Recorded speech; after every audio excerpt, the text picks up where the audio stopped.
You are listening to audio from the Decidedly podcast. This episode is a highlight clip from this week's full episode. To listen in on the complete conversation, see the show notes for the link to the complete show.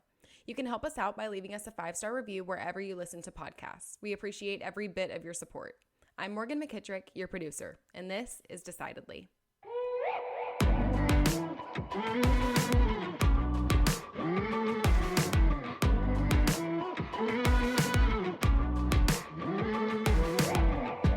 Yeah, like at first, I was probably pretty emotionally charged in the thinking of, and even considering it. And what I mean by that is, like, I would imagine that most people who've gone through a partnership split, although maybe the ultimate decision wasn't made out of emotion, like the first time you think about it is probably emotion. In the same way that, like, firing an employee is really emotionally charged. Yeah. It shouldn't be, the actual act shouldn't be emotionally charged, right? If you're firing someone out of anger, that's not good. But the first time you ever think about firing someone, you're going to have emotions because you don't want to be doing that. Well, your emotions are pretty much a poor decision-making framework. Yeah. And so you need to really get out of that high emotional state, whether it's a high energized, angry, or high low state, something like that. And so I think you'd want to make sure that you're out of that kind of state either way. Yeah, and I did. I had to really be careful with that because, and that was a challenge. Like, I knew, hey, you know what? Just leaving because I'm frustrated is probably not a good idea. And I can't just leave because I'm mad. And well, but here's what's interesting though, because you brought up employee. Severing a relationship with an employee, firing an employee, you shouldn't do that at emotion. I agree with that. I remember somebody told me one time that the best time to fire somebody is the first time you think about it. Yeah. And, and I always go back to that. And that while that may not be technically true, it always seems right afterwards because it's that event that causes you to think about it. And so that's what's important about that event is that's the driving factor in the decision making, but it causes you to then reflect on, what are the reasons? Is this a good fit? And so I'm guessing that was the triggering event for you. Yeah, that was exactly what happened was, that wasn't the main reason a year and a half ago and why I ended up making the decision last week that, right. But that's what caused the first thought. And then it became harder to ignore other things. So, similar to an employee, it's like, I'm going to fire John because he was, he underperformed or he lied to me or he did this or what. Right. Well, then every other little thing that John does is going to be under the microscope of. So when you look at, so that was an event, there were other events, I'm guessing, that caused you to then reevaluate. How did you come to the decision then to do it? Yeah, when did you decide? It was really hard. When I first started thinking about it, I remember sharing with a close group of friends that I felt could, maintain that confidence or confidentiality. Uh-huh. And I shared it with them as soon as I felt it. And I remember what I said. And I said, I'm mad that I feel this way. Like, I'm mad because you're disappointed. Yeah, I was like, I don't want to even be thinking about this. I don't want to be thinking about this, but now I can't stop myself from thinking this. And the longer it went, like, the more I would think about it. And the less emotional it got over time, as far as my emotions towards other people, but right. The more emotional I got with my emotions about the situation where I'm like, man, I'm just very disappointed, like you said. And so in order for me to get to a decision, I felt like I had to go all the way through. I had to no longer feel those emotions, or at least I think it started with wanting to not feel them. But I had to work through fully understanding those emotions and reconciling with them. So I knew that I wasn't going to leave as long as I was upset with a partner, because that wouldn't be helpful. And I wasn't going to leave as long as I felt this sort of disappointment around the feeling in the first place, because then I felt unsure. It was like, well, what do I logically think if I can remove this emotion? So although I don't want to be questioning the partnership, I am.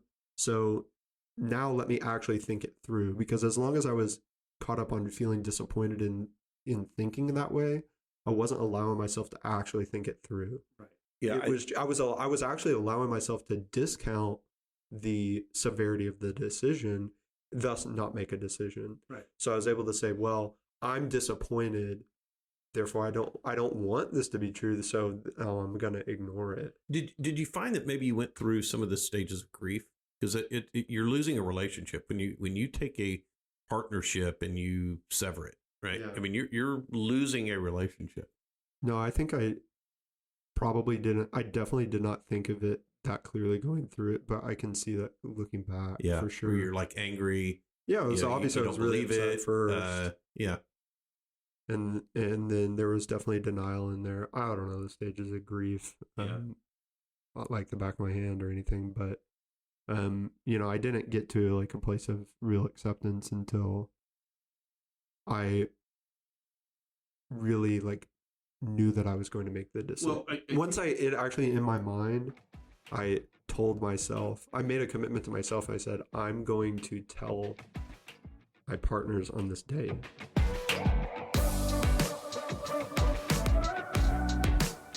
I can relate to the fact that once you've decided to do it, then it's hard to get out of your head. I remember when I looked at selling my business and I thought about it, I could never not know I was going to do that. And so it began to color decisions that I would make that may not have been the same decisions I would have made if I hadn't known I was going to sell my business. Yeah. And so then you have to just push yourself forward to say, okay, now I've got to set a time frame. Yeah. Because you can't unknow it. No, you're exactly right. Yeah. Like once it became there was a point in time where it started to come into my head as I was making what should have been unrelated decisions or other decisions. Right. They color it all. And I'm going, if I wasn't going to leave, I would do this. But if I am going to leave, I would do this instead. And once I started thinking that way, I was like, well, now I have to. Yeah, you can't stay in that state very long, because you're not going to be making quality decisions. I don't think it's ethical either to do that. Well, it's not in anybody's best interest to be in that state. You're not making decisions that are helping your team, because you're thinking, well, if I'm going to leave, I'm going to do something different, or what would I do here?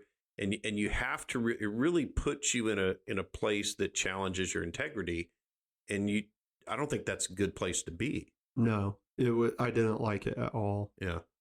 So you want to travel through that space very quickly. Yeah. I mean, it's unavoidable. So you have to decide, then you have to act. And so there is going to be this unavoidable period of time, but that can't drag on.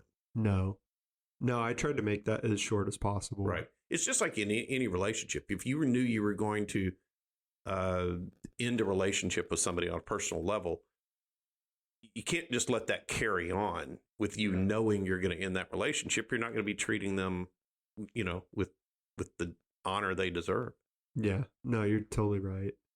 So, it's interesting. We talk a lot about decision making, and I feel like that's what I do every day with clients is help them make better decisions. This is probably the most significant. Did you have a framework that you went through that caused you to say, oh, like a Franklin T, here are the pros and cons of staying? Yeah. I mean, I going, or how did you go about it? I feel like I really did every single possible one. I mean, you got mentors. Yeah. You went with your business group and you shared that. So you got some counsel. There's also a difference in mentors and counsel, because, I go to my counsel group, really almost exclusively to be able to talk it through out loud. Right. And not because I wanted them to give me advice. Right. Because sometimes they'll give really not good advice sometimes, but I know that I actually want to talk to them because they're not going to give me advice. Yeah. And that's tricky. It's like, did you find some of them trying to give you advice on it? No. And I know that they won't. Okay. That's why I talk to them. Right. Is because they'll listen and help me understand. So tell me about the value of having that discussion without getting the advice. Yeah. So someone who's going to give advice, like, and this is actually really kind of a struggle for us as advisors. It is in the name. It's our job. So when I think about advice, giving advice entangles a relationship. That doesn't mean that it makes the relationship better or worse. It just means that it's in this weird space where there's a lot of things that can go wrong. Okay, so if I give you advice and you don't take it, then what am I going to think about you if you keep having the same problem you came to me for when you had that advice? Right. So you're telling me that you've got an employee that just bugging the crap out of you. And I said, well, shit, fire them. Right. And you don't. Well, then next time you complain about it, I'm just going to think you're stupid. Right.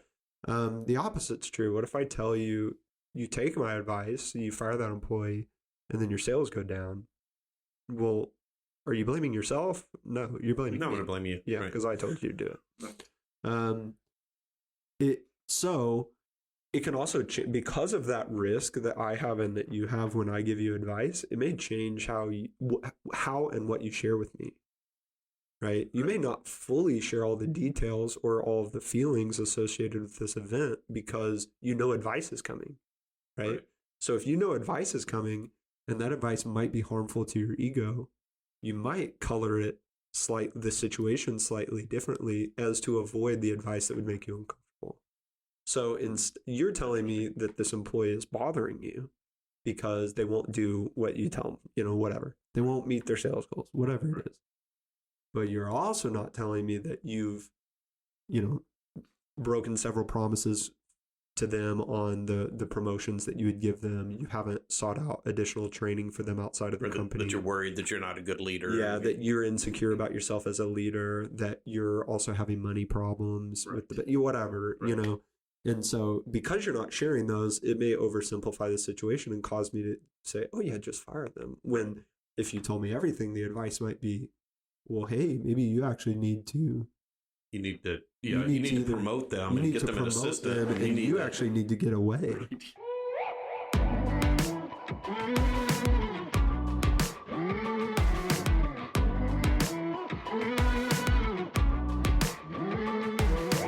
Thanks for making the great decision to listen in to this week's episode highlight. If you want more of what you just heard, see the show notes for the full episode. As always, for the latest decision-making tips, find us on decidedlypodcast.com or on Instagram @decidedlypodcast. And be sure to sign up for our weekly newsletter from the link in the show notes. Don't forget to leave us a 5-star review as well. We read all of your comments, so if you learned some decision-making tips today, let us know. Until next time, this is Decidedly.